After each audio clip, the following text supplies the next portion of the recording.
bancarella di cose per la Becana per i bambini che si occupa degli animali abbandonati, gli animali del Montefaito. Sono 120 tra cani e gatti che vivono nel Montefaito e che lei sfama ogni giorno a costo di sacrificio, togliendosi veramente il pane di bocca, compra medicine e vieni qui Angela, grazie.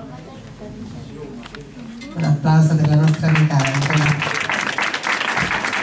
Angela, come hai pensato di dedicarti di dedicare la tua vita? Perché tu poi veramente hai sacrificato completamente il tuo tempo, la tua casa, la sua casa, io ci sono stato, è disordinatissima, tra virgolette sporca, ma lo dico in senso affettuoso, perché gli animali veramente sono i padroni, fanno quello che vogliono perché lei li ama a tal punto che non gli animali belli, super curati, proprio gli animali più sofferenti, più di strada, più bistratati, quelli che magari uno non accarezzerebbe nemmeno perché gli farebbe pena o senso.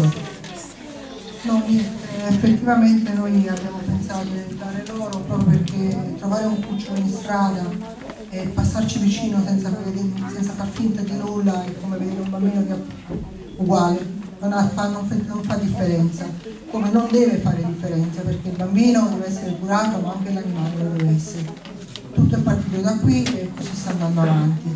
Facciamo dei piccoli banchetti, come penso che avete visto quello che abbiamo fatto all'ingresso, andiamo avanti con le offerte, con le donazioni, come il dottor Carlo, che è veramente un grandissimo amico, ci sta vicino. Tutto qui, vi ringrazio.